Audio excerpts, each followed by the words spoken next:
Bonjour à tous, soyez les bienvenus. On peut prendre place et puis on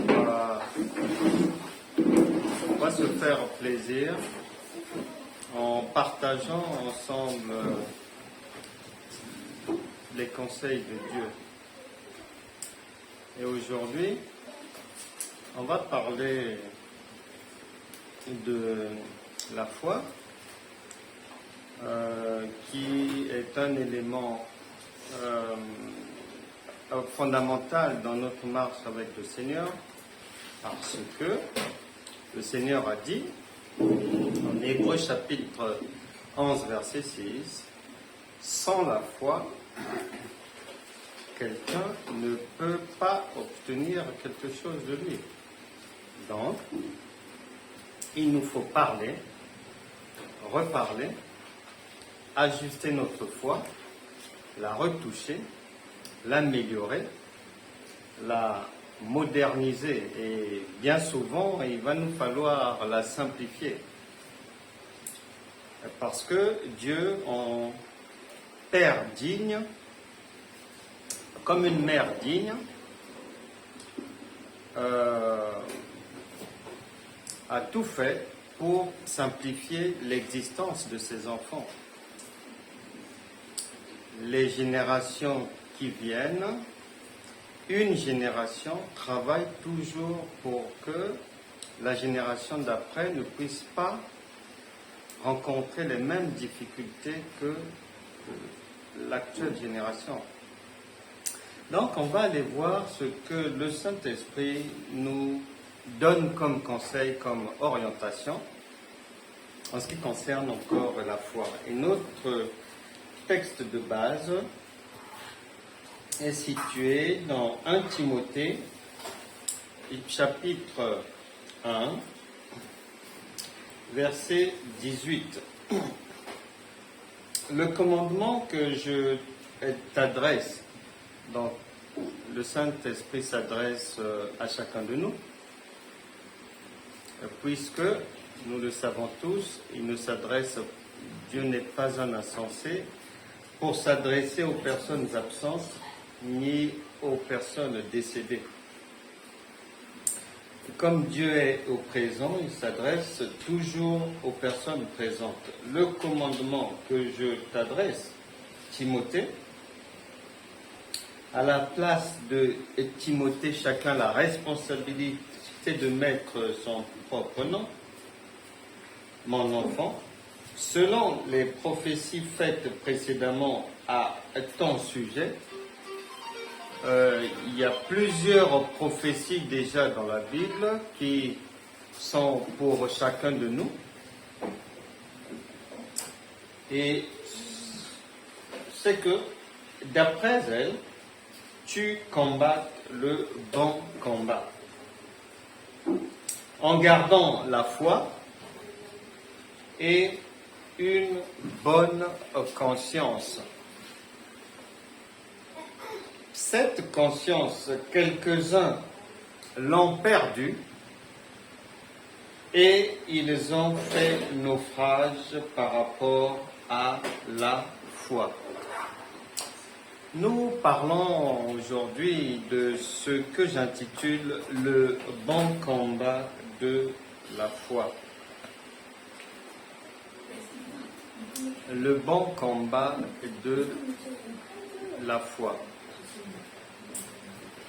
Il y a lieu d'abord de dire ceci, que l'un des drames du monde chrétien, c'est lorsqu'on lit les Écritures,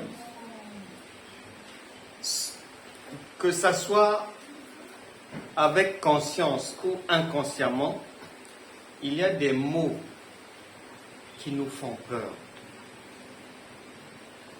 Et une fois qu'on a peur du mot, une fois qu'on comprend le mot comme le dictionnaire l'a défini, on est hors sujet par rapport à Dieu. Le bon combat de la foi,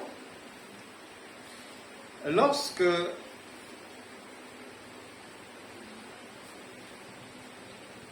on entend cette expression-là.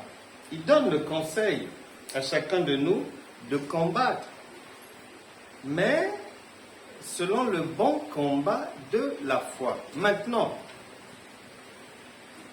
chez nous autres chrétiens, cette phrase, ça résonne comme guerre, comme des armes, comme souffrir, le sang, la sueur, faut tirer. Ça résonne comme quelque chose de difficile. Or, il n'en est rien. Il n'en est rien, pourquoi? Parce que si je l'entends comme étant une guerre, au sens de guerre des hommes qu'il faudra livrer, eh bien, les Écritures me disent que si je comprends ça comme une guerre, que cette guerre-là, il y a quelqu'un qui l'a livrée et qui a été vainqueur. Donc, ce n'est plus pour moi. Et la Bible dit que ces choses sont écrites comme ça. Ou si je comprends ça comme ça, la Bible déclare que c'est pour me servir d'instruction, c'est pour m'orienter. Ce n'est pas forcément pour que je l'entende comme tel et que je fasse. Non. Non, non, non. Donc déjà, d'entrée de jeu, chez bon nombre d'entre nous, le bon combat de la foi résonne comme étant une montagne à gravir. C'est compliqué. C'est compliqué, donc d'entrée de jeu, on est déjà, d'autres sont tétanisés, d'autres sont hypnotisés, d'autres sont intimidés, d'autres sont revêtus de la crainte. Parce qu'il y a une guerre à livrer et mon cerveau voit des armes, des obus.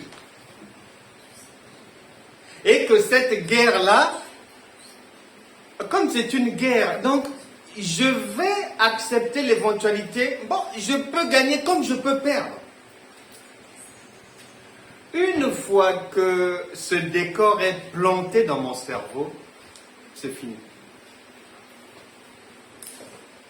Je vais perdre mon temps dans les églises, dans les veillées de prière, parce que, c'est-à-dire, Dieu, sa pensée est là. Au lieu que je commence aussi ici, non, moi je suis là-bas. Ce qu'il dit n'a rien à voir avec ce que je pense. Rien du tout.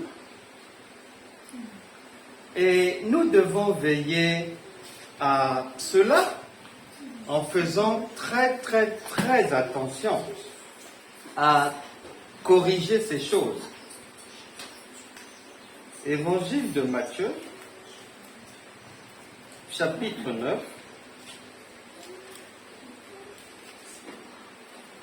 verset 28. Alors, il y a des gens qui sont malades, sont devant Jésus. Verset 28.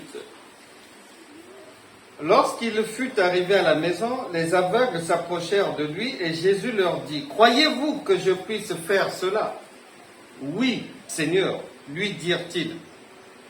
Alors il leur toucha les yeux en disant qu'il vous soit fait selon votre foi, et leurs yeux s'ouvrirent. Le combat de la foi, selon Dieu, n'a rien à voir avec une guerre, avec des chars, avec des obus, avec tout cela. Non, non, non. C'est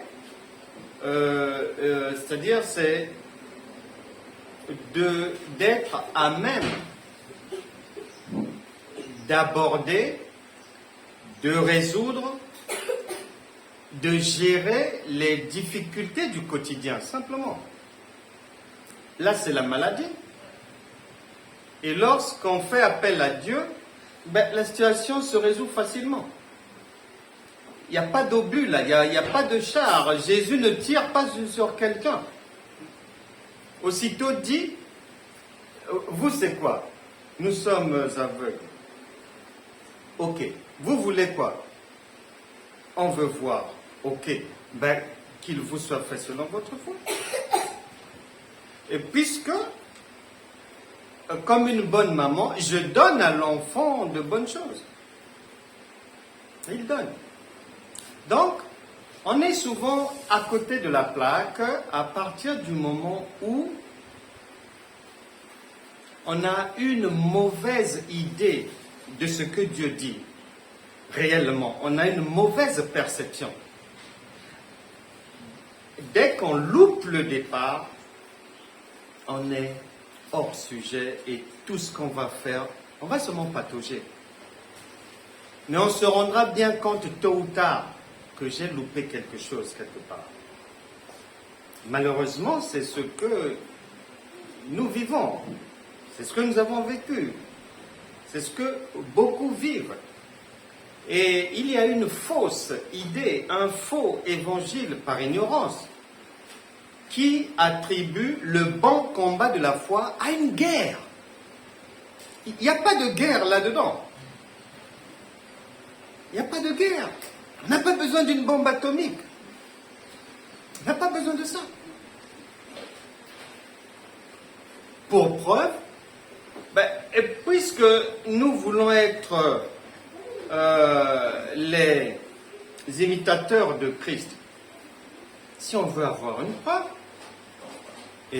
on observe le ministère de Jésus, le ministère des différents apôtres. On n'a même pas entendu que l'apôtre Pierre, au coin d'une rue, on l'a surpris en train de se battre, main contre main, avec quelqu'un. Non, il ne s'agit pas de ça.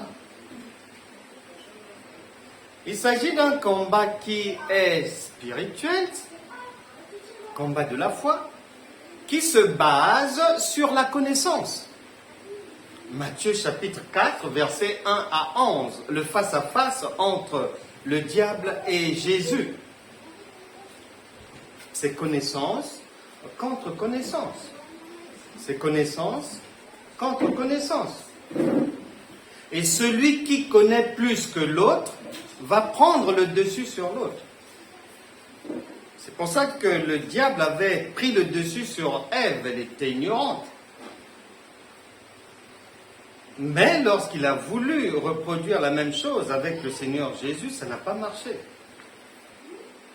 Il n'y avait pas d'obus. Même lorsque le diable se présente, il n'y a pas de Kalachnikov à sortir. Jésus n'a pas fait ça. Il nous a montré. Le diable est venu. Bonjour, bonjour. Le diable dit, vous êtes prédicateur? Oui. Pourquoi? J'ai entendu les gens dire qu'il y avait quelqu'un en retraite spirituelle dans les parages. Oui, c'est moi. Vous avez fait combien de jours? 40 jours? Ah oui? Bon. Mais dites-moi un peu. Si je vous offre toute cette gloire-là et tout, puisque la parole de Dieu dit que le Seigneur, il offre le meilleur à ses enfants.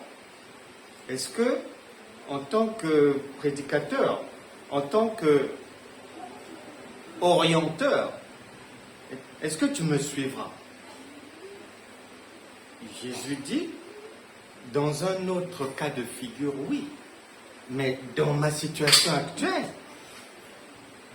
je n'ai pas pour le moment besoin de suivre quelqu'un. Je suis moi-même déjà la voie, le chemin, la vie, la vérité. Et c'était comme ça. Et c'était un combat. Ce combat, c'est un combat de la connaissance. Et le diable fait une deuxième proposition.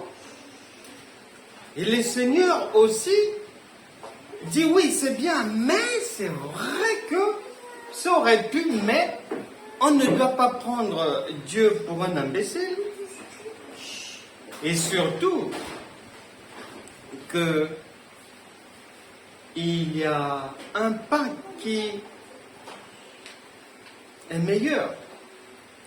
Et on ne vivra pas seulement de choses comme ça, mais de toutes paroles qui viennent du Tout-Puissant. Donc, c'était parole contre parole, proposition contre proposition. Et là, Dieu nous montre, nous met en scène le premier combat de la foi, de l'ère nouvelle. Parce qu'avec Ève, c'était l'ancienne époque, avec des armes anciennes. Maintenant, le Seigneur Jésus, quand il arrive, tout est moderne, sophistiqué. Et c'est un nouveau combat de la foi. Et Dieu est très intelligent.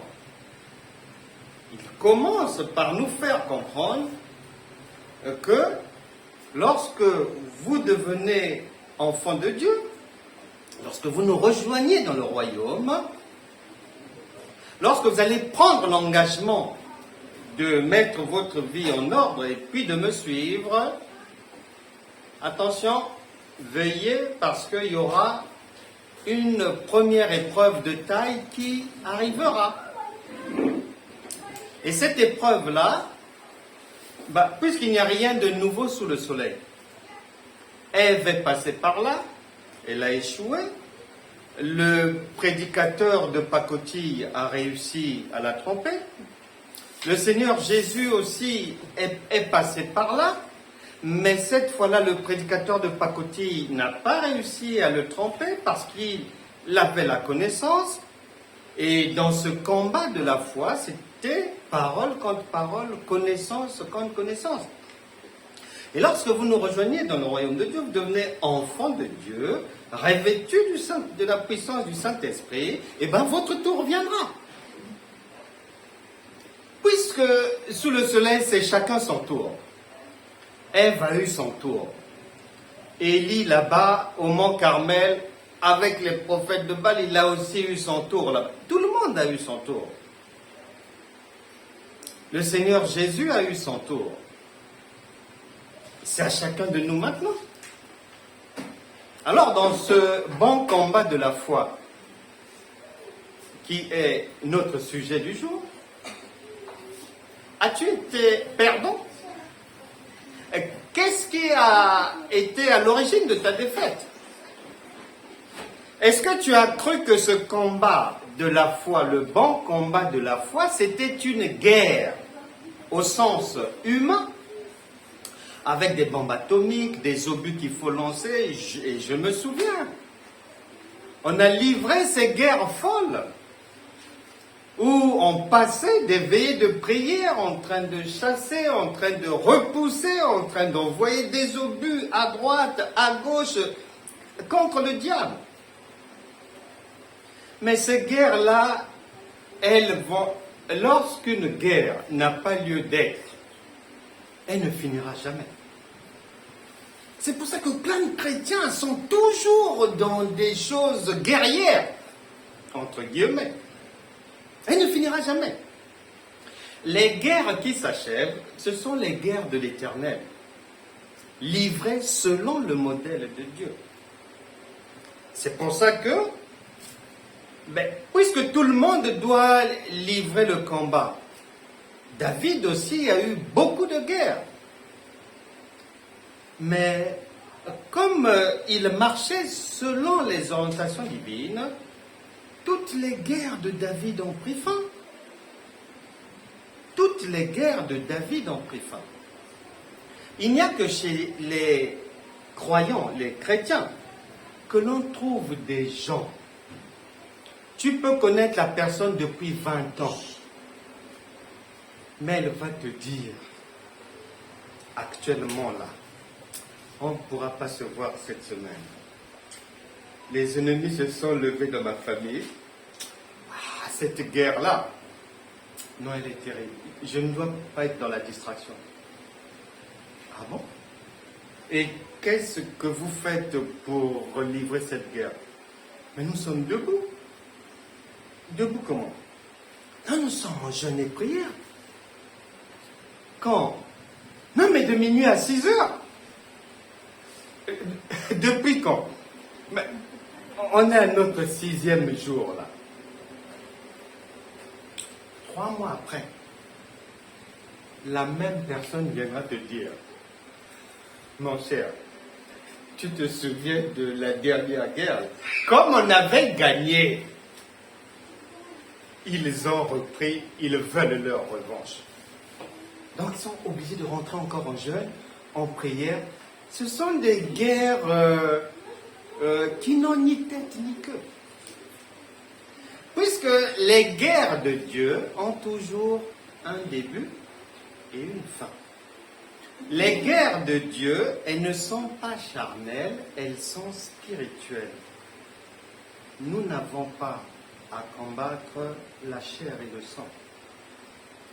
Les dominations, les esprits méchants, les lieux célestes, les principautés. Le drame, c'est que quand les gens entendent ces mots-là, leur cerveau grossit de danger. Mais non! Il n'y a que des araignées là, il n'y a que des abeilles déjà écrasées. Et nous, dans ce combat de la foi, ce que le Seigneur nous demande, c'est simplement confirmer notre victoire. C'est tout. Nous sommes dans une marche de confirmation. De quoi? De ce que nous sommes. Le sel de la terre, la lumière du monde, la tête et non la queue, des dieux, des fils du Dieu très haut. Et lorsque les gens aiment souvent prendre les armes de Dieu, eh bien, Éphésiens chapitre 6, Éphésiens chapitre 6, Éphésiens chapitre 6. Souvent on aime venir ici et nos veillées de prière sont agrémentées, soutenues.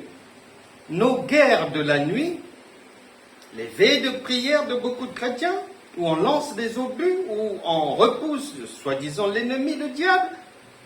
On lit souvent ces passages-là. Et pourtant, le Saint-Esprit commence en disant « Car nous n'avons pas à lutter contre la chair et le sang. » Et après, à partir du verset 14, il est dit « Tenez donc ferme, ayez à vos reins la vérité pour ceinture. Revêtez la cuirasse de la justice, mettez aux chaussures à vos pieds le zèle que donne l'évangile de paix. Prenez par-dessus tout cela le bouclier de la foi avec lequel vous pourrez éteindre tous les traits enflammés du malin. Prenez aussi le casque du salut et l'épée de l'esprit qui est la parole de Dieu. » Dans toutes ces armes de Dieu, il n'y a pas d'armes physiques là. Il n'y a pas de blindé là-dedans là. Il n'y a pas de char, il n'y a pas à lancer des obus, non. Mais pourtant, nous sommes influencés d'entrée de jeu par le mot combat. Parce que le cerveau est déjà, mais comment dirais-je, colonisé par le dictionnaire. Voilà. Par les définitions du dictionnaire, le cerveau est déjà colonisé.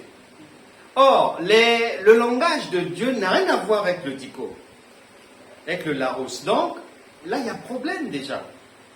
Il nous faut donc procéder à ce nettoyage-là. Et lorsqu'on parle de la foi, pour livrer le bon combat de la foi, le Saint-Esprit, qui est amour, comme une mère, nous aide toujours en tant qu'enfant. Job chapitre 33, verset 14 à 15, Dieu parle cependant tantôt d'une manière, tantôt d'une autre, mais l'homme n'y prend point garde. Comme une maman, comme un père, le Saint-Esprit procède toujours avec nous de la même manière. Le drame, c'est de lire les Écritures et de prier, jeûner sans avoir la signification de ces Écritures d'une manière humaine. C'est l'un des plus grands drames chrétiens. Parce que la parole, elle s'est faite chair. Donc on doit la retrouver là. Et je dis toujours aux gens, nous avons pris l'habitude d'accepter les complications et de nous compliquer aussi nous-mêmes encore la vie. Non, il faut faire simple. Je dis souvent aux gens, tu constateras que pour nous faire comprendre les choses d'une manière plus simple, Dieu ne nous parle que de choses qui font partie de notre environnement. Maison, étoiles, soleil, eau, ville, enfant, uniquement douleur de l'enfantement, uniquement semences, blé, uniquement. Il ne va pas dans la stratosphère comme plein d'enseignements chrétiens là, avec des mots compliqués, des choses. Ce matin, une dame me disait, je l'écoute, une chrétienne, bien intentionnée, elle veut sortir des difficultés, elle veut comprendre, elle veut apprendre. Elle disait de bonnes choses, mais à un moment donné, ça m'a donné des maux de tête. Elle a commencé à me dire, après mon identité en Christ, je pense qu'il faut que je comprenne où en est mon âme, qu'est-ce qu'il y a dans mon âme, après mon âme, puisque la connaissance de mon âme, de ce qu'il y a dedans là-bas, me permettra ensuite de mieux comprendre, comme enseigne, et elle m'a raconté un an là, de mieux comprendre l'esprit, ceci, cela, ceci, cela, ceci, cela, ceci, cela. Je lui ai dit, ma soeur, lorsqu'un enfant est malade, pour son parent, la priorité, c'est la guérison de l'enfant.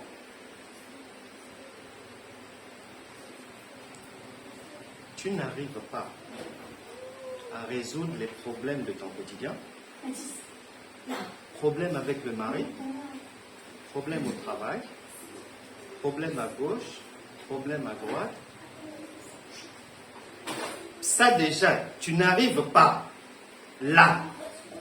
Tu veux maintenant aller toucher l'âme et les... Je dis, mais que tu comprennes l'âme ou que tu comprennes l'esprit, ça ne t'apportera rien de plus dans ta vie. Ça ne va pas résoudre tes problèmes.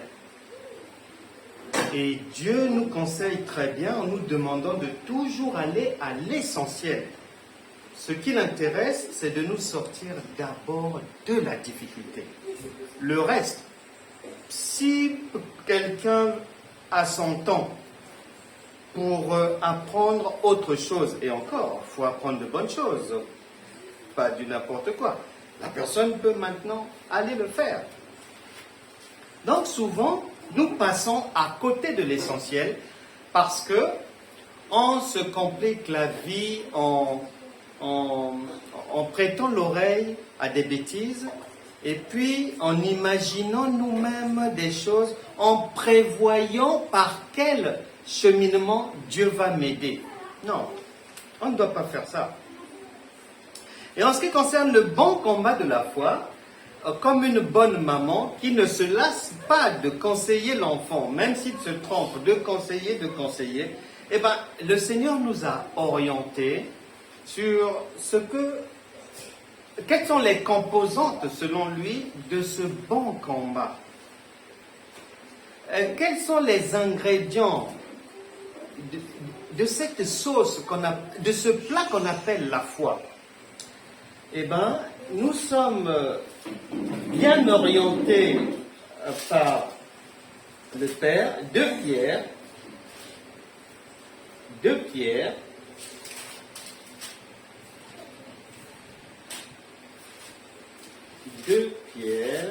deuxième épître de Pierre, chapitre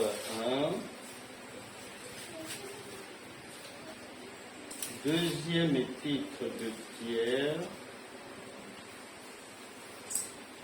chapitre 1, verset 3. Comme sa divine puissance nous a donné tout ce qui contribue à la vie et à la piété, au moyen de la connaissance.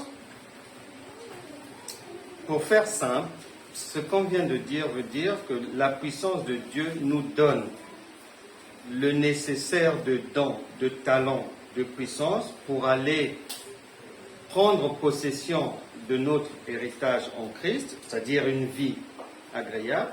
Et puis, là, au niveau de la piété, il nous a déjà aussi, sa puissance nous a donné ce qu'il faut pour conserver ces acquis-là. Voilà. La connaissance de celui qui nous a appelés par sa propre gloire et par sa vertu, lesquelles nous assurent de sa part les plus grandes et les plus précieuses promesses, afin que par elles, vous deveniez participants de la nature divine. Donc comme Dieu, pareil. Pour Dieu, nous sommes pareils.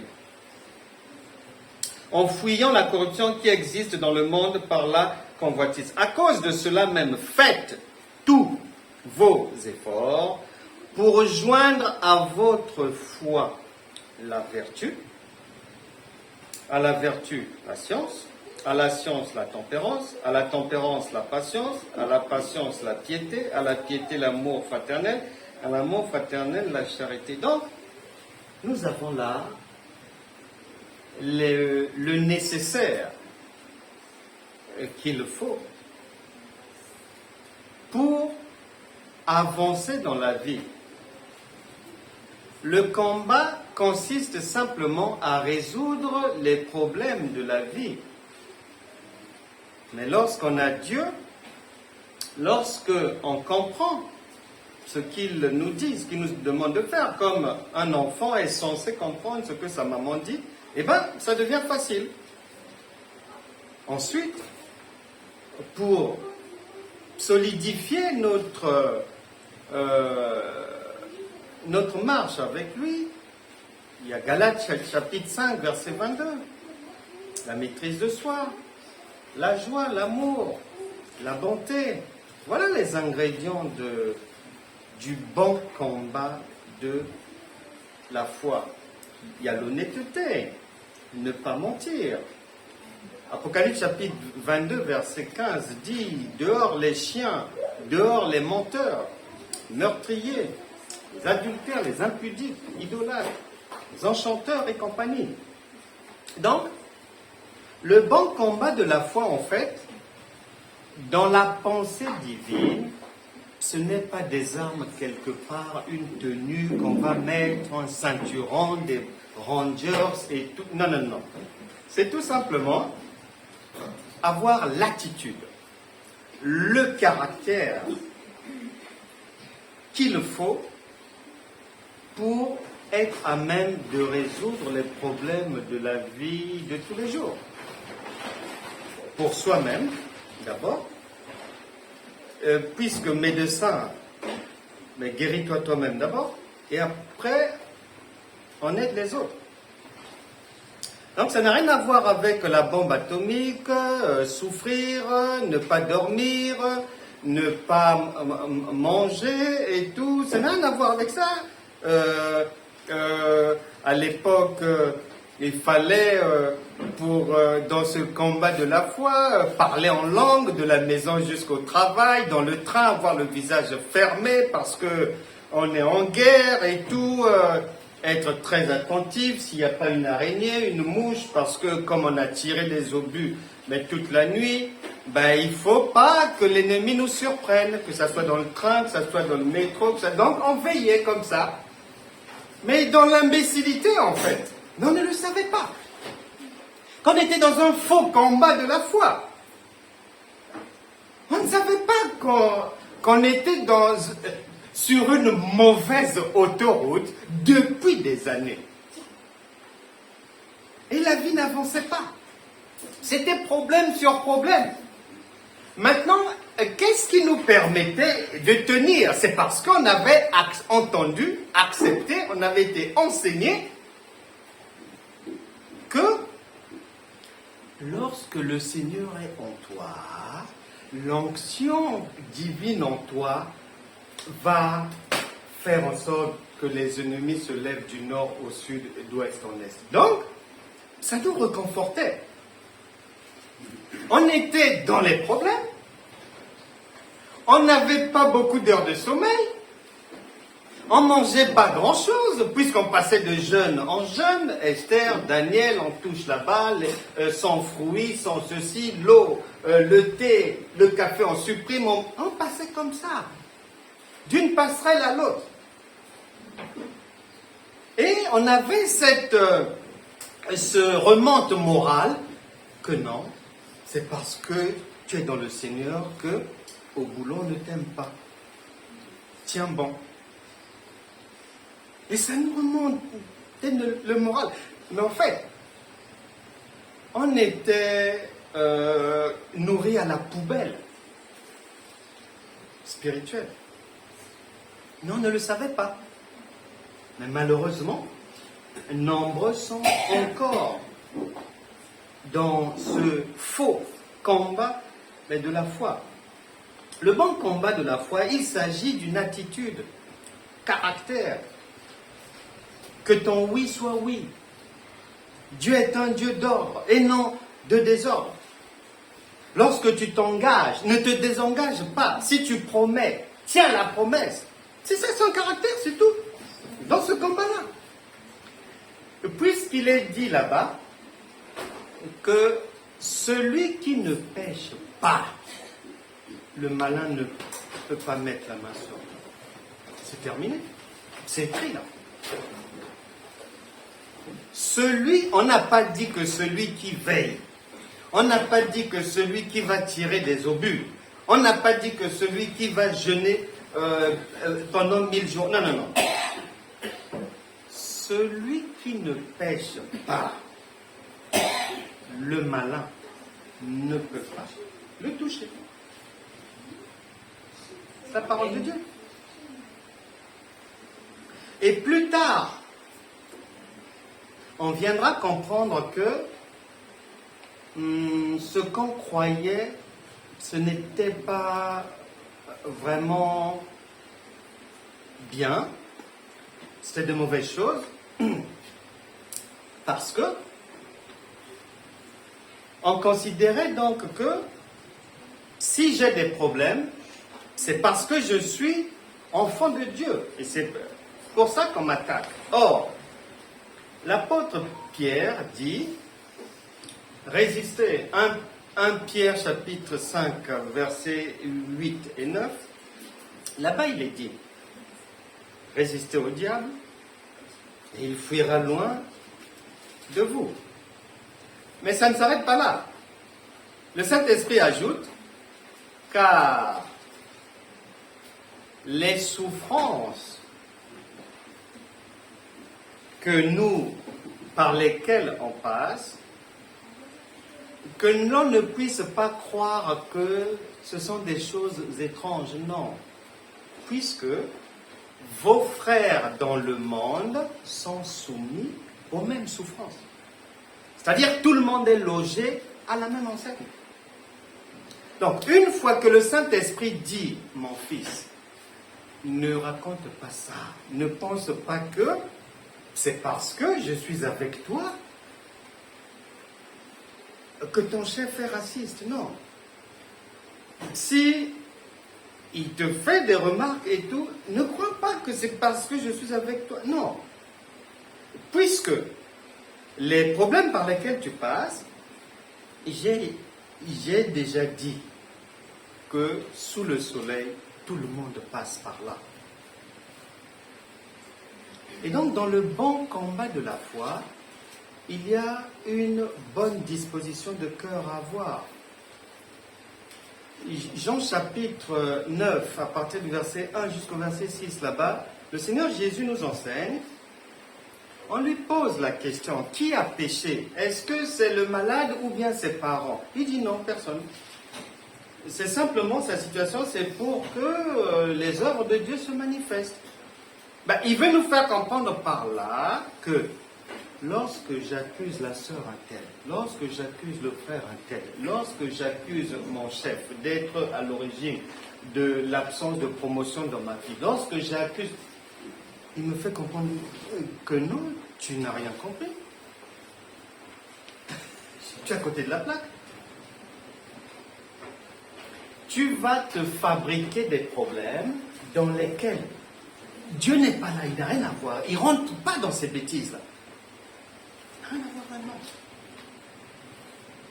Et on doit faire attention à cela. L'attitude, le caractère, dans ce qui est considéré par le Saint-Esprit comme le bon combat de la foi. 1 Corinthiens chapitre 6 verset 9. Ne savez-vous pas que les injustes n'hériteront point le royaume de Dieu? Ne vous y trompez pas, ni les impudiques, ni les idolâtres, ni les adultères, ni les efféminés, ni les infâmes, ni les voleurs, ni les cupides, ni les ivrognes, ni les outrageux, ni les ravisseurs n'hériteront le royaume de Dieu. Voilà. Voilà. C'est clair. Est-ce que tous ces gens-là, s'ils sont des nôtres, et nous marchons ensemble dans la foi, mais est-ce qu'ils sont dans un bon combat, ces gens-là? Non. Ils sont au bord de la route. Ils ne sont pas dans un bon combat. Donc le bon combat de la foi, c'est l'attitude, c'est un mode de vie, c'est un caractère donné qui correspond. La Bible déclare, revêtez-vous de Christ. C'est un vêtement. Porter Christ. Être comme lui. Et dans ce revêtement-là, dans ce caractère, Deutéronome chapitre 28, verset 1, indique clairement que si tu obéis à tous mes commandements, tu auras.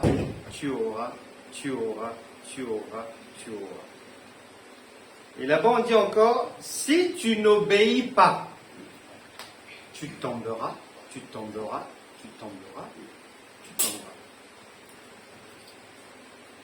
Maintenant, peut-on être dans un bon combat lorsqu'on est désobéissant? Non, c'est pas vrai. Puisque nous sommes dans l'armée de l'Éternel, une armée fonctionne sur le principe du commandement. Ce n'est pas pour rien que ce sont ces expressions-là. Principe du commandement. Lorsqu'un chef donne un ordre, si tu es militaire, je crois que si tu désobéis, je crois que tu es à terre. Hein. C'est soit la prison, soit on te dégrade. Les sanctions sont très très lourdes. Parce que, dans ce corps-là,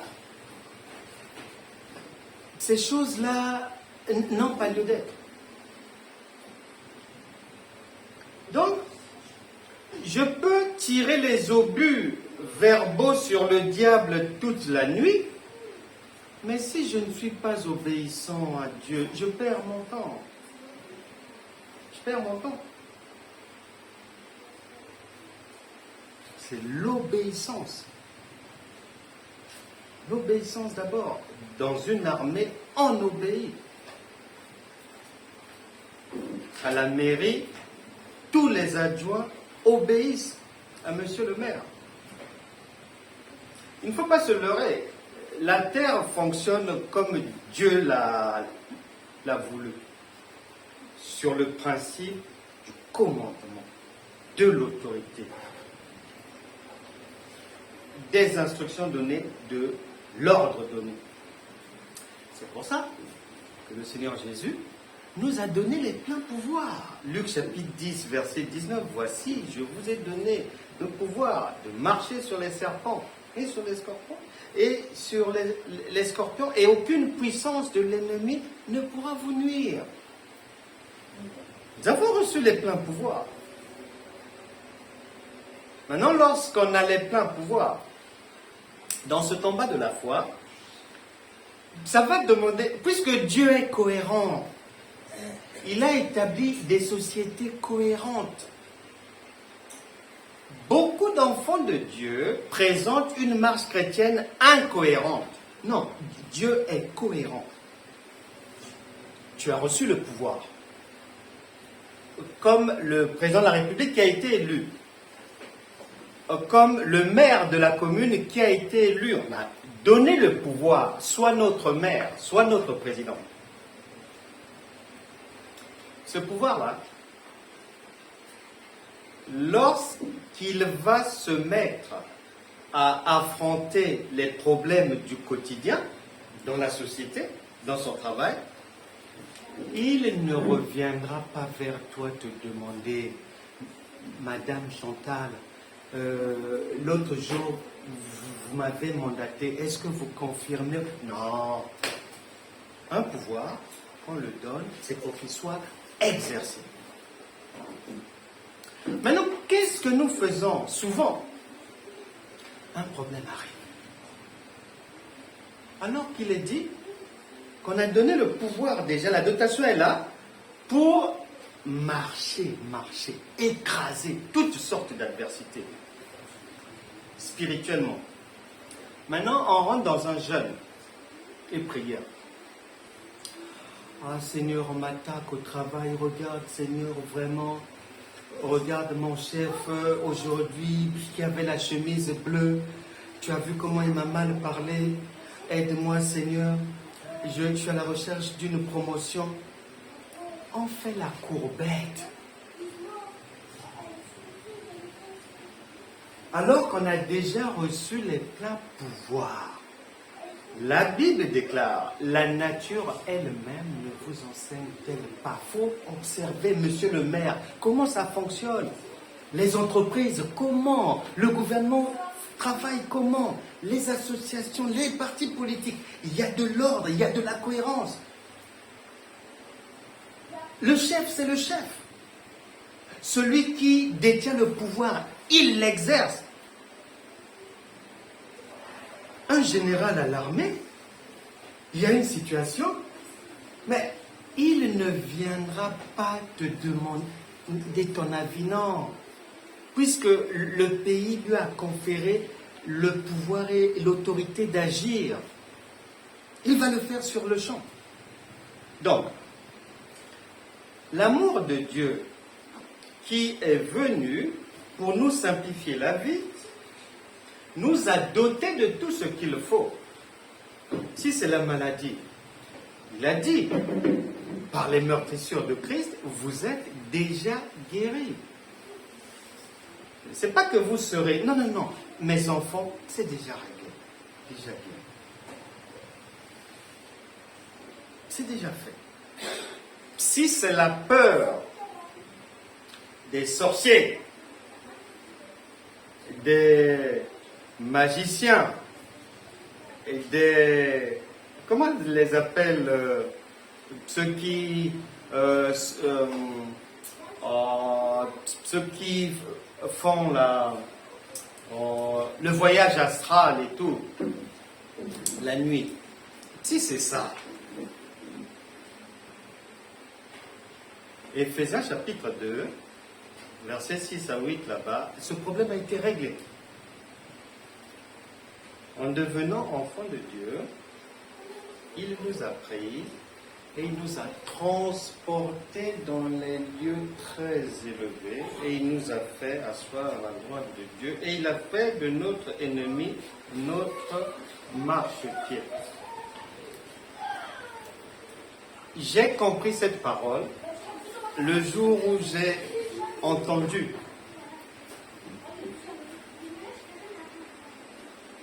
un pasteur donner son témoignage. Il avait la peur des attaques sataniques. Il avait la peur de la nuit. Comme moi aussi je l'avais. Parce qu'on peut lire la parole, mais on ne va pas comprendre ce que Dieu veut nous faire comprendre.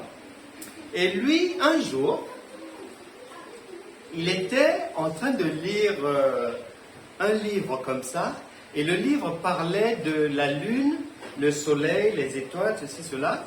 Et ça parlait de la distance entre la Terre et tous ces astres-là. Et il dit que entre nous et le soleil, il y avait plusieurs millions de millions de millions de millions d'années d'écart.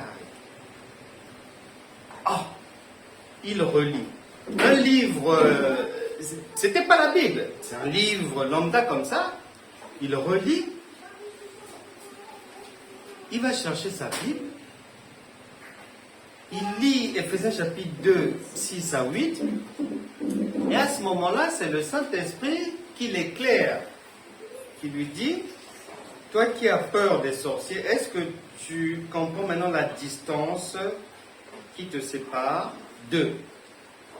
Parce que il nous a pris et il nous a transportés là-bas. Il dira ceci, il a failli s'évanouir depuis ce jour-là, quand il avait compris ça, que, en fait, j'avais peur pour rien. Spirituellement, je suis à des millions de millions de millions de millions d'eux, ils ne peuvent pas. C'est pour ça que Dieu a dit qu'il a fait du diable notre marchepied et tout. Et c'est ce jour-là que toute cette peur-là l'a quitté. Donc, le bon combat de la foi, ce n'est pas une histoire de rabâcher des mots, de ne pas dormir, de ne pas manger ou... Non, non, non. C'est une histoire d'un caractère que l'on améliore au fur et à mesure par la connaissance, pour être agréable à Dieu, pour être comme Dieu.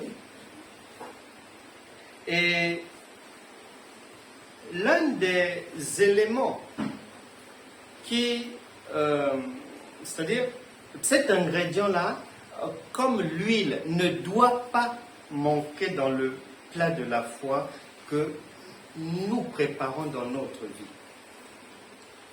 Cet élément, c'est le courage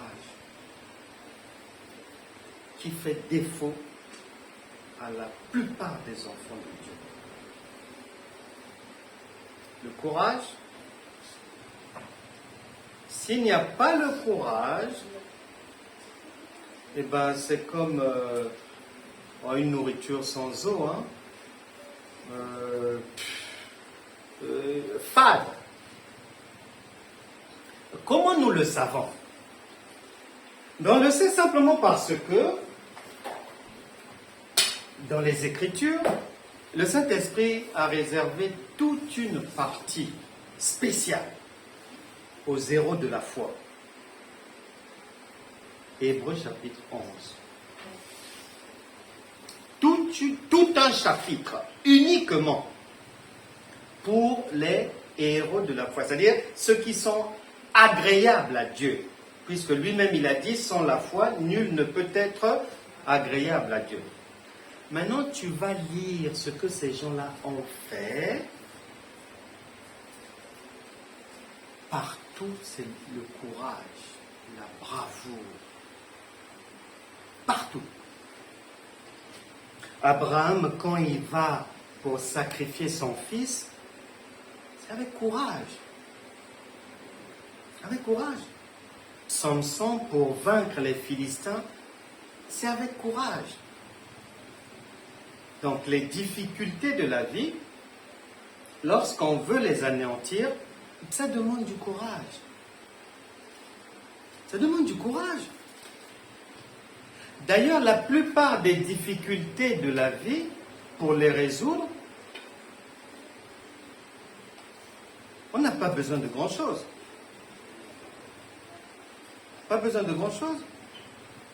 On reste dans des problèmes parce que des fois, il y a une situation. Là où on doit parler, on ne parle pas. Ou bien, là où on doit parler, on parle mal.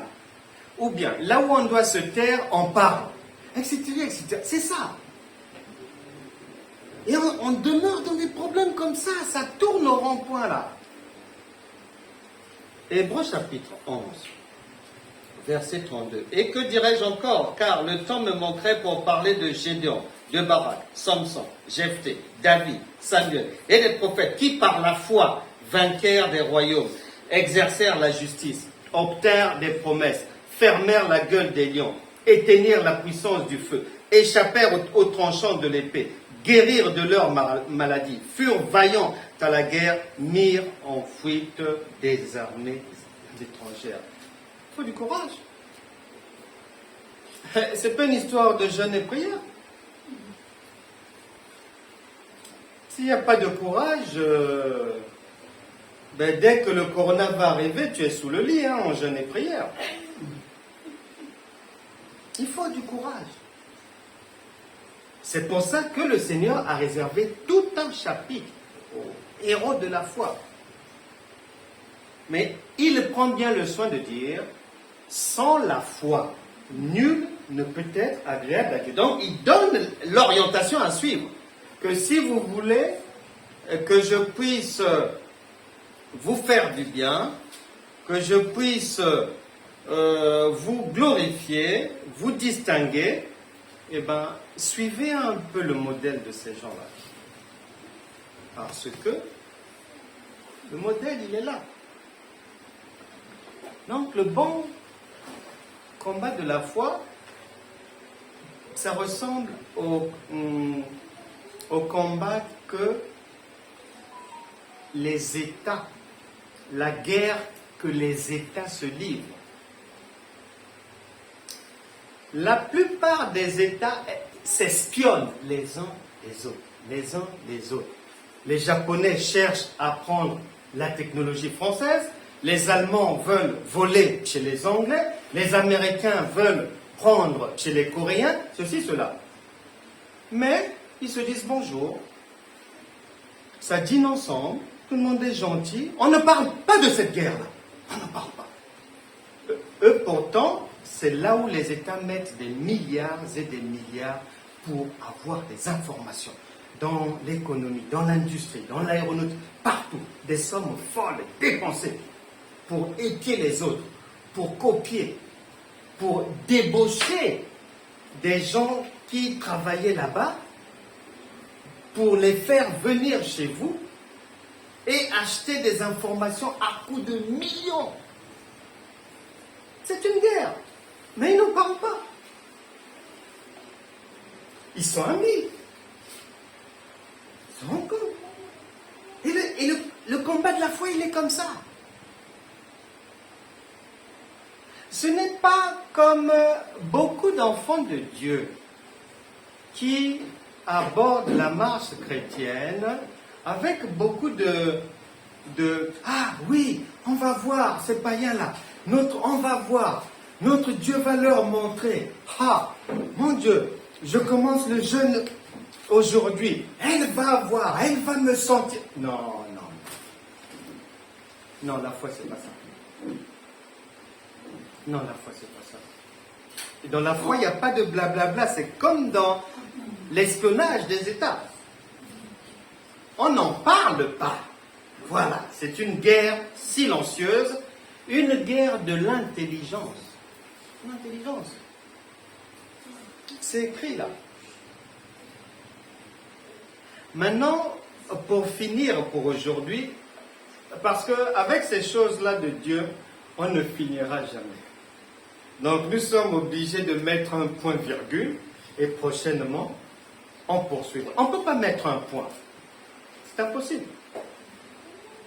On va seulement mettre un point-virgule et prochainement, le Saint-Esprit nous permettra de poursuivre cette histoire-là du bon combat de la foi. On termine en disant quoi? En disant ceci. Hébreux chapitre 12. Hébreux chapitre 12, verset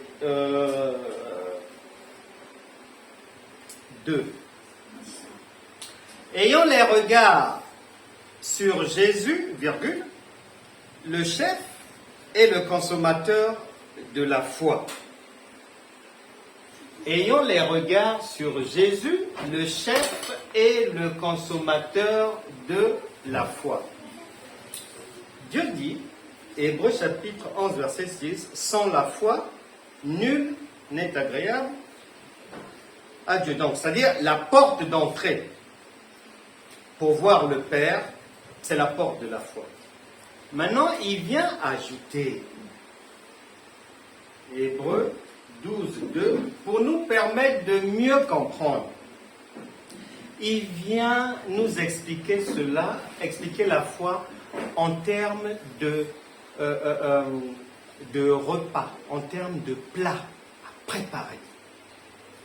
Il est dit que Jésus est le chef et le consommateur. Un chef qui consomme, c'est un chef de cuisine. Donc, il nous donne l'image que Jésus a sa toque de chef de cuisine bien étoilé et chacun de nous lui présente son plat concocté. Dans ta foi, il y a quoi? Est-ce qu'il y a le tabac? Est-ce qu'il y a les injures? Il y a quel genre d'épices là? Le piment. Est-ce que le piment de la colère, quand il va goûter, est-ce qu'il va retrouver ça ou il n'y en aura plus? C'est de ça qu'il s'agit. Il est le chef et le consommateur. Ça veut dire chef de cuisine. Donc ça veut dire que la foi c'est un plat à préparer.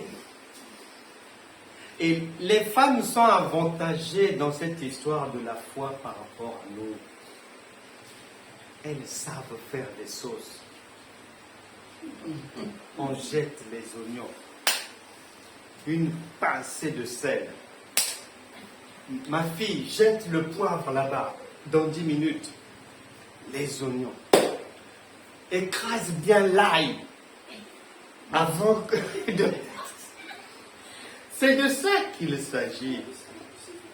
Mais le Seigneur, dans son amour de maman, nous explique ces choses d'une manière simple.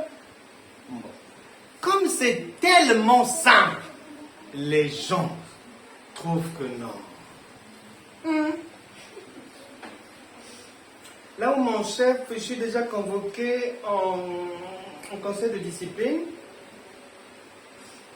et tu me dis qu'on prenne seulement un verset, on le récite 3 fois, ça sera bon?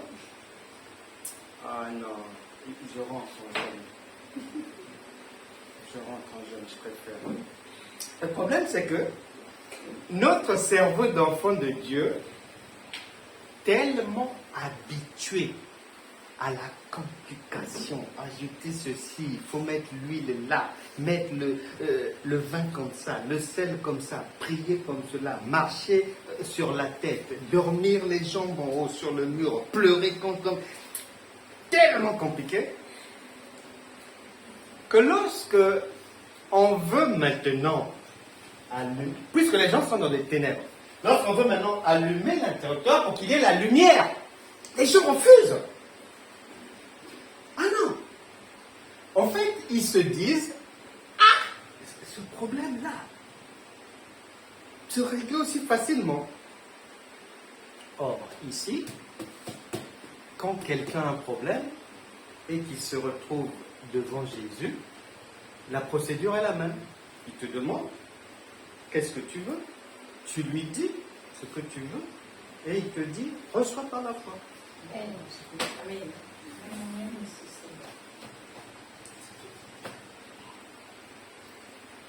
Quand on vérifie, est-ce que ces apôtres aussi ont travaillé selon le même procédé ou autrement? Non, on retrouve la même chose. Actes des apôtres, chapitre 9, Pierre, Jean sont quelque part, ils tombent sur un paralytique, aîné, paralysé depuis 8 ans. Ils se trouvent là. Ils observent, après ils disent, bon, aîné, Jésus-Christ te guérit, lève-toi. Il se lève. Actes des apôtres, chapitre 13, chapitre 14 encore. L'apôtre Paul est dans son ministère.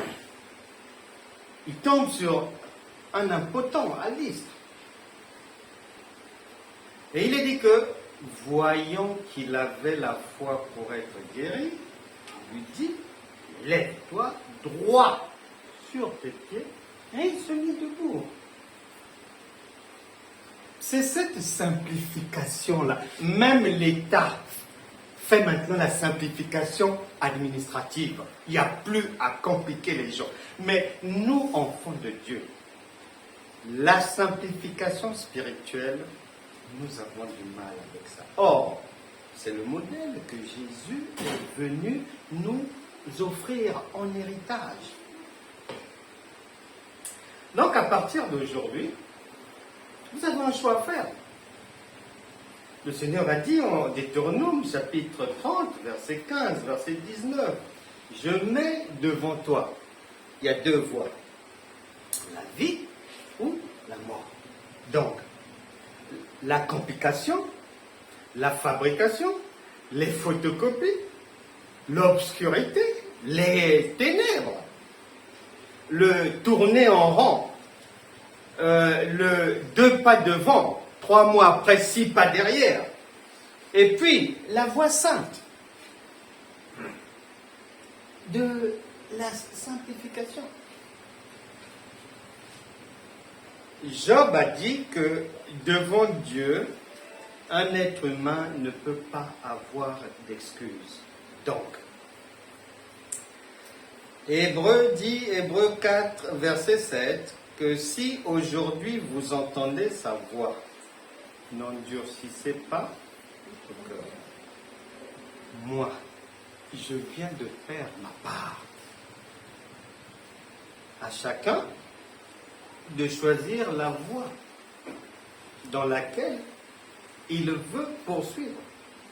Est-ce que c'est la voie du bon combat authentique et simplifié? Ou est-ce que c'est la voie du combat de l'Himalaya sans fin? C'est à prendre ou à laisser. Josué a dit, moi et ma maison, nous servirons l'Éternel. Et moi aussi, j'étais dans les ténèbres de la complication chrétienne. Mais un jour, le Seigneur m'a aidé, j'ai reçu la vérification, la révélation, et j'ai tourné radicalement Kazakh aux ténèbres. Et désormais, je marche dans la voie de la simplification. Ma vie est simple. Je n'ai pas besoin d'appeler Dieu qu'il vienne, il est déjà là.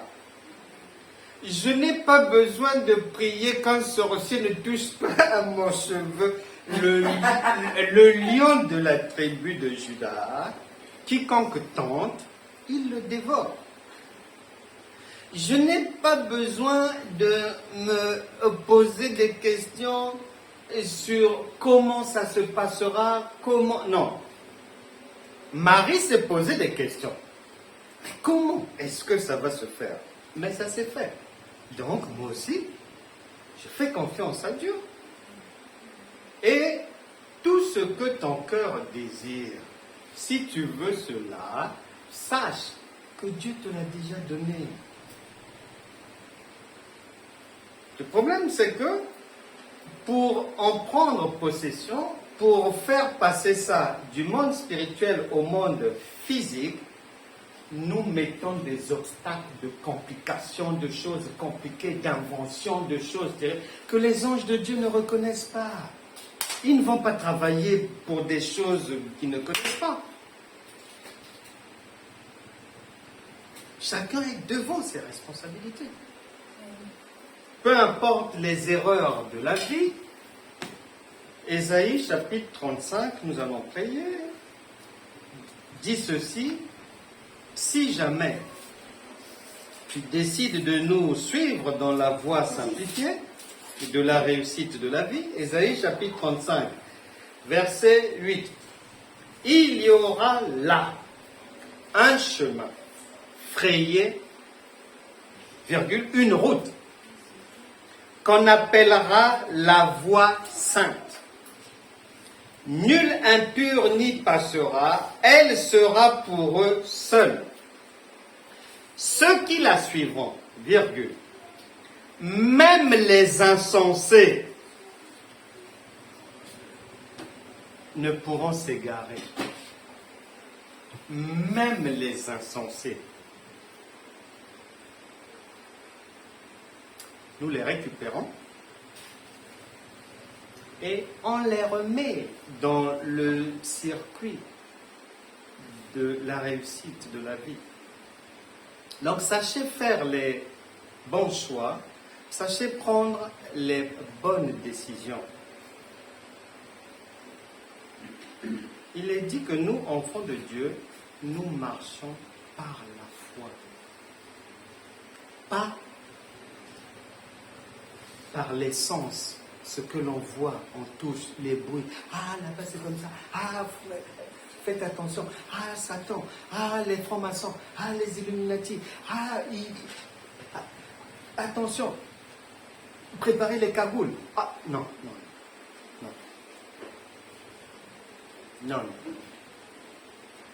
Nous marchons la tête haute. Qu'il pleuve, qu'il neige. Que au même instant, 11,32 problèmes se présentent à ma porte. Je les affronte tranquillement par le principe divin de la priorisation, c'est-à-dire je ne vais pas m'occuper de 1000 choses à la fois. On va se perdre, même si je prie ou quoi, non. Problème à l'école des enfants, je suis là-bas. Problème dans la famille, là-bas je parle. Problème dans le ménage, je parle. Avec les amis, une difficulté, je suis aussi là. Non.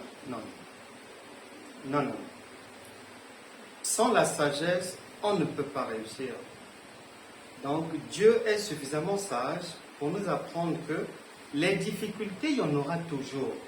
Mais il nous a dotés de capacités excellentes pour traverser les difficultés de la vie sans souffrir. Maintenant, une fois qu'on t'a doté de ce pouvoir, les difficultés, on ne les enlèvera pas parce qu'on t'a donné de quoi écraser ces difficultés-là. Maintenant, si tu ne le fais pas, tant pis pour toi. C'est ça. Et oui.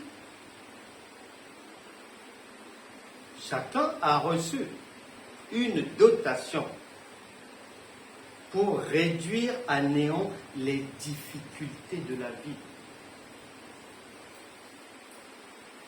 Mais bien souvent, on ne priorise pas. As-tu déjà vu un pays livrer une guerre avec 3 pays? Non. Même si on aime faire la guerre, on commence d'abord par un adversaire, jusqu'à ce qu'on achève cette guerre-là. Une fois qu'elle est achevée, les militaires n'ouvrent pas un autre front. Non. Ils refont d'abord leur force, leur logistique, ils recrutent de nouvelles forces. Tu ne peux pas. Là, problème, c'est toi. Là, problème, c'est toi. Là, problème, c'est toi. Là, non, mais non, c'est de la folie. Non. Et nous devons apprendre à accepter. C'est-à-dire, il y a une sagesse de Dieu qui nous apprend aussi, non seulement qu'on doit savoir prioriser les problèmes à résoudre dans ce bon combat de la foi, il y a aussi ceci. Des fois, il faudra que tu reconnaisses qu'il y a dans la vie ce qu'on appelle le rapport de force.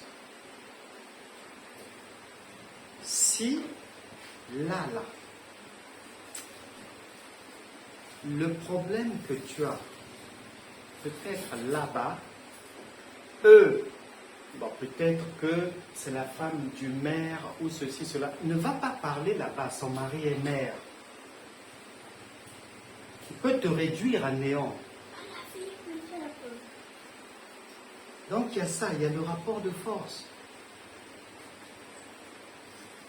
On doit réfléchir avant, et puis tous les problèmes, toutes les guerres ne sont pas à livrer. Non, on cible. Je résous tel problème. Dans la famille, il y a un problème. Nous sommes 5 ou 6 sœurs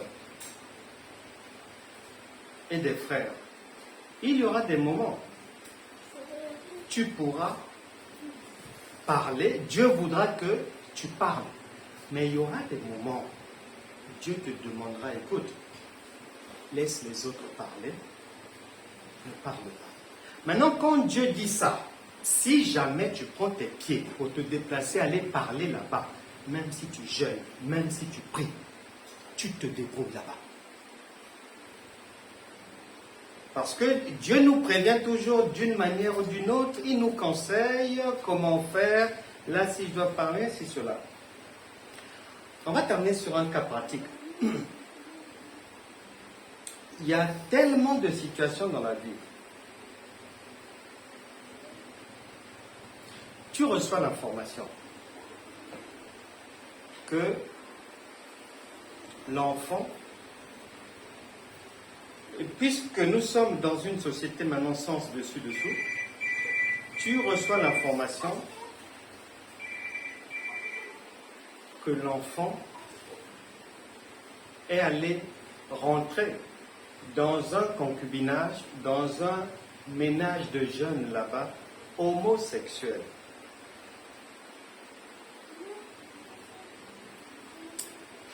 Parce que sur Terre ici, on pense souvent que ça ne peut qu'arriver que chez les autres. Non, non, non. Les problèmes que nous avons, bien souvent, on ne les a pas cherchés, ni demandés, ni espérés. Non. Mais ils tombent devant la porte. Tu prends ta bouche. Tu parles à l'enfant. Tu constates, tu n'as pas besoin de beaucoup parler. Tu parles une fois à l'enfant. Tu observes l'attitude de l'enfant. N'essaie pas de parler une deuxième fois. Il faut savoir reconnaître ceci. Lorsque tu n'as pas les armes pour résoudre le problème, il y aura des problèmes comme ça dans la vie. Toi, tu ne peux pas résoudre ce problème-là. L'enfant, le cœur est déjà parti perdu dans le dérèglement. Tu ne peux pas résoudre ce problème. Ça ne sert pas d'ouvrir la bouche, ne parle pas, laisse. Et là, il faut de la sagesse. Tu vas souffrir dans ton cœur, mais Dieu te dira que là, tu ne peux rien faire. Donc, ça ne sert même pas de prendre tes pieds encore, aller là-bas. Sinon, l'enfant va te manquer du respect. L'enfant va t'injurier. Et il y a même des enfants qui en viennent à frapper les parents. Donc, à ce moment-là, tu es obligé de remettre le problème à Dieu et de rester chez toi et de te taire jusqu'à ce que Dieu, qui est le maître des temps et des circonstances, soit fabrique les circonstances qui vont faire que l'enfant va avoir le dégoût de ce qu'il ou elle fait, ou bien Dieu a plusieurs pièces. Laban voulait tuer Jacob, son neveu. Et lorsqu'il le rattrape, il avait prévu en finir avec lui. Mais avant de le rattraper, la nuit, Dieu a interdit à son oncle de mettre la main sur lui. Mais il le fait encore aujourd'hui. C'est l'ignorance qui fait que les gens restent dans des problèmes. Non, il le fait encore aujourd'hui. C'est lui-même, il faut savoir reconnaître que là, je suis en position de faiblesse. Même si je parle, on ne m'écoutera pas. Je reste chez moi, je me tais. Pour limiter l'épaisseur de la blessure. Parce qu'il y a déjà cette situation. Si par ta bouche tu vas provoquer que l'enfant te crache dessus, donc un mal qui vient encore s'ajouter au mal. Si tu vas encore parler là-bas où tu envoies un message incendiaire, l'enfant vient te porter maintenant. Non. Il faut savoir temporiser. Et Dieu est suffisamment fort, puissant pour redresser les cœurs, même des personnes perdues. Nous allons prier. On va se lever, on va prier.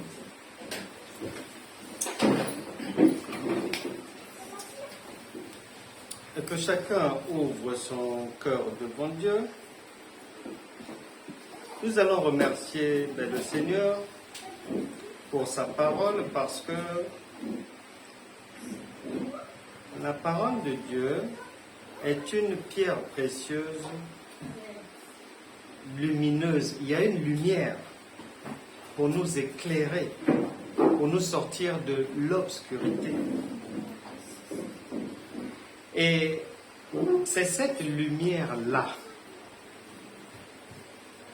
que nous recherchons, que nous suivons pour nous éclairer dans la gestion du quotidien. Et ce quotidien-là, les problématiques, les incompréhensions, les disputes, les refus, les avis défavorables, les blessures, le célibat, le divorce, les maladies et autres, c'est tout ça là. C'est le règlement de ces choses négatives qui demandent la foi. Mais cette foi doit tenir sur un caractère qui sait écouter Dieu, un caractère sage, un caractère qui aime apprendre. Peu importe la difficulté par laquelle tu passes, peu importe les soucis actuels, que chacun ouvre son cœur. La Bible déclare dans le psaume 37, versets 4 à 5, que fais de l'Éternel tes délices et il te donnera ce que ton cœur désire. Directement, il n'y a pas d'attente. Lève-toi et marche, qu'il te soit fait selon ta foi t'a sauvé, ta foi t'a guéri, recouvre la vue, c'est instantané. Et quiconque a un cœur bien disposé et choisit de livrer le véritable bon combat de la foi, recevra les attentes de son cœur. Saint-Esprit, tu connais les attentes, les besoins, les espérances de tout un chacun. Tu as dit dans ta parole que dans les temps d'ignorance, Dieu pardonne. Seigneur, pardonne tout un chacun. Non seulement des péchés de la vie, mais de l'ignorance aussi. Aie pitié de chacun.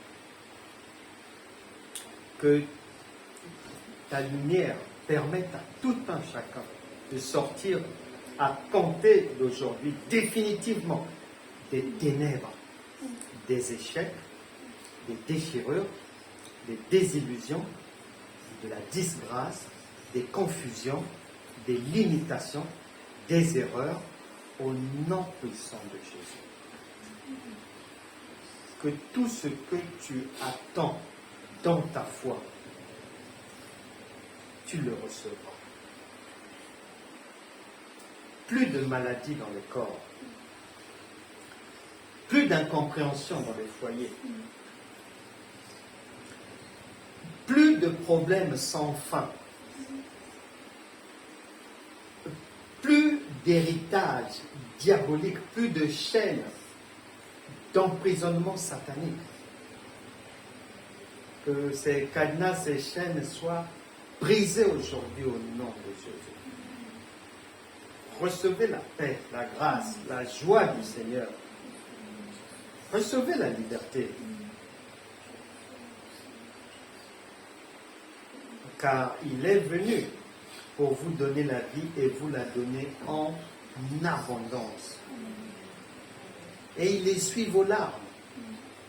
Vous n'allez plus pleurer, plus d'insomnie, plus d'incrédulité, plus d'inquiétude. Venez à moi, vous tous qui êtes fatigués et chargés, et je vous donnerai du repos. Recevez à compter d'aujourd'hui définitivement le repos de Dieu, c'est-à-dire une vie agréable, des problèmes qui sont résolus facilement, une sagesse pour résoudre les problèmes, mais également pour éviter les problèmes dans la vie. Recevez cette lumière. La vie ne sera plus jamais la même. Amen.